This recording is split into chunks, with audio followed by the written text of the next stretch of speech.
अस्सलाम वालेकुम dear students. आज के लेक्चर में हम बात करेंगे about concept of temperature. Students, plasma के अंदर टेम्परेचर का क्या कंसेप्ट है उसको हमने डिस्कस करना है आज के लेक्चर में। तो शुरू करते हैं यहाँ से इसके इंट्रोडक्शन के साथ। All components of the system have the same temperature और average kinetic energy at thermal equilibrium. अब हम जानते हैं कि थर्मल इक्विलिब्रियम के ऊपर जितने भी कंपोनेंट्स होते हैं, किसी भी सिस्टम के जितने भी कंपोनेंट्स होते हैं, उन सब का जो टेम्परेचर है वो भी सेम होता है, या फिर उनके पास जो एवरेज काइनेटिक एनर्जी होती है वो भी क्या होती है, सेम होती है। ठीक है, आगे देखें। A gas in thermal equilibrium has particles of all velocities. अब थर्मल इक्विलिब्रियम के अंदर किसी एक गैस के पास जितने भी पार्टिकल्स होते हैं उन सब की जो वेलोसिटी होती है वो क्या होती है, यानी कि सेम होती है। ठीक है, the most probable distribution of these velocities at thermal equilibrium is known as Maxwell distribution. अब उन तमाम पार्टिकल्स की जो वेलोसिटीज़ हैं ये, ठीक है, उनकी जो प्रोबेबल डिस्ट्रीब्यूशन है उस थर्मल इक्विलिब्रियम के ऊपर, उसको हम क्या नाम देते हैं, मैक्सवेल डिस्ट्रीब्यूशन का नाम देते हैं। ठीक है, ये आप इसके इंट्रोडक्शन में लिखेंगे। उसके बाद है जी इसका explanation. The one dimensional Maxwell distribution is given by, जो वन डायमेंशनल मैक्सवेल डिस्ट्रीब्यूशन है उसका फार्मूला क्या होता है हमारे पास, उसका ये फार्मूला होता है। ठीक है, इसको आपने इक्वेशन नंबर 1 का नाम दे देना है। आगे जी, the number of particles per unit volume is called density. अब हम जानते हैं कि जो नंबर ऑफ़ पार्टिकल्स होते हैं पर यूनिट वॉल्यूम के लिहाज से उसको हम डेंसिटी का नाम देते हैं और उसको हम एन से डोनेट करते हैं, और इसका फार्मूला होता है हमारे पास ये इक्वेशन नंबर 2 का इसको नाम दे देते हैं। ठीक है, उसके बाद यहाँ पे हमारे पास जो ए दिया हुआ है, ठीक है, जो ए है, ये वाला जो ए है ऊपर इक्वेशन नंबर 1 में, वो क्या है हमारे पास, वो इस चीज़ के बराबर है। ठीक है, इसको हम इक्वेशन नंबर 3 का नाम दे देते हैं। सो आगे देखें।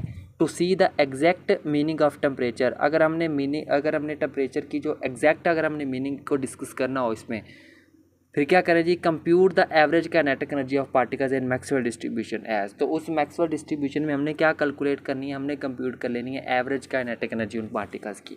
कैसे करेंगे, इस फार्मूले की मदद से, यानी कि जो एवरेज काइनेटिक एनर्जी है वो बराबर आ जाएगी इंटेग्रल ई क्रॉस एन ओवर एन बराबर है from equation number 2। Equation number 2 में देखिए हमारे पास वैल्यू पड़ी हुई है एन की। ठीक है, ये वाली वैल्यू पड़ी हुई है, उसको ले लेना है। ठीक है, यहाँ पे हमने पुट कर दिया ऊपर। ठीक है, और यहाँ पे जो है वो देखिए हमारे पास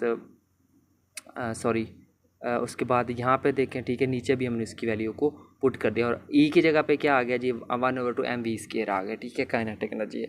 अब इक्वेशन नंबर 1 में देखें हमारे पास किसकी वैल्यू पड़ी हुई है, इक्वेशन नंबर 1 देखें, ये हमारे पास, ये देखें, ये वाली टर्म्स है। ठीक है, इनको अब हम यूज़ करेंगे, ठीक है, इसी इक्वेशन में, तो वो हमारे पास क्या, कुछ ये वाली फॉर्म आ जाएगी इसकी। ठीक है, ये आ गया। उसके बाद देखते हैं जी आगे हम क्या कर सकते हैं, यानी कि ये जो एफ था ना, आपको नज़र आ रहा है, इसकी जगह पे हमने इक्वेशन नंबर 1 से इसकी वैल्यू पुट कर दी है।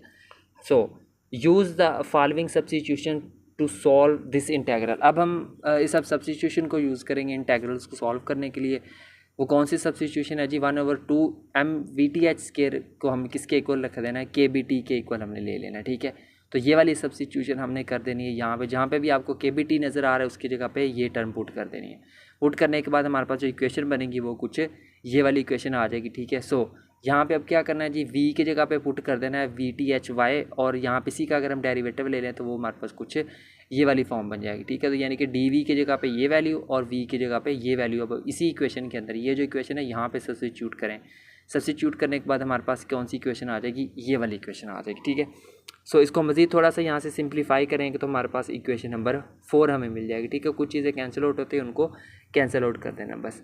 उसके बाद यहाँ से देखिए VT इसी के साथ ये कैंसिल आउट हो जाएगा, ये भी कैंसिल आउट हो जाएगा, ये भी कैंसिल आउट हो जाएगा। ठीक है, उसके बाद देखें यहाँ से कंसीडर कर लेते हैं कि जी इस इंटेग्रल को। ठीक है, ये जो इंटेग्रल है ना ऊपर वाला, ठीक है, इसको हम कंसीडर कर लेते हैं। ये हमने इसको कंसीडर कर लिया is equal to this one. क्या किया जी, यहाँ पे -2 से डिवाइड भी कर दिया और ऊपर हमने मल्टीप्लाई भी कर दिया। ठीक है, अब इसको मज़ीद सॉल्व करते हैं जी। ठीक है, यहाँ पे हमने इसको मज़ीद सॉल्व करते हैं। ठीक है, इसके जो है वो -2 into Y E raise to पे, यानी कि पावर -² आ गई, यानी कि जो स्केयर टर्म थी ना उसको तोड़ के 1 और 1 में अंदर हमने लिख दी, यानी कि ये स्केयर था ना, एक वाई यहाँ पे आ गया, एक वाई यहाँ पे आ गया। ठीक है, उसके बाद देखें इंटीग्रेटिंग बाय पार्ट्स। अब हमने इसको करना है, इसकी इंटीग्रेशन करनी है, इंटीग्रेशन बाय पार्ट्स इस फंक्शन की। ठीक है, तो वो हमारे पास इंटीग्रेशन बाय पार्ट्स हम करेंगे तो वो कुछ हमें ये इक्वेशन मिलेगी, इसको हम इक्वेशन नंबर 5 का नाम दे देंगे। इसको हमने पुट कर देना है इक्वेशन नंबर 4 के अंदर। ठीक है, इक्वेशन नंबर 4 का है, ये है जी हमारे पास इक्वेशन नंबर 4। तो ये जो ऊपर वाला इंटेग्रल है ना, इसकी जगह पर हमने क्या पुट करना है, ये वाली वैल्यू इसकी पुट कर देनी है। ठीक है, जब इक्वेशन नंबर 4 में उसकी वैल्यू पुट करेंगे तो हमारे पास ये इक्वेशन आ जाएगी। इसको थोड़ा सा सिंप्लीफाई करेंगे, यानी कि ये टर्म्स आपस में क्या हो जाएंगी, कैंसिल आउट हो जाएंगी, तो यहाँ से हमारे पास एवरेज काइनेटिक एनर्जी ये आ जाएगी। इसको हम इक्वेशन नंबर 6 कह देते हैं। सो इसको हम वाइंड अप करते हैं, this is the average kinetic energy of particles in 1 dimension. तो ये हमारे पास जो है वो एवरेज काइनेटिक एनर्जी निकल आई है 1 डायमेंशन में। सो आगे देखें, the average kinetic energy in 3 dimension. अगर 3 डायमेंशन में अगर हमने एवरेज काइनेटिक एनर्जी फाइंड करनी है तो उसका फार्मूला हमारे पास है कुछ इस फॉर्म में आ जाएगा। ठीक है स्टूडेंट, तो ये था हमारा आज का लेक्चर जिसके अंदर हमने डिस्कस किया है कंसेप्ट ऑफ टेम्परेचर। ठीक है, तो इन प्लाज्मा। तो उम्मीद करता हूँ आपको आज का लेक्चर अच्छे से क्लियर हुआ होगा। ठीक है, तो मिलते हैं नेक्स्ट लेक्चर में किसी और टॉपिक के साथ। तब तक के लिए टेक केयर एंड अल्लाह हाफिज़।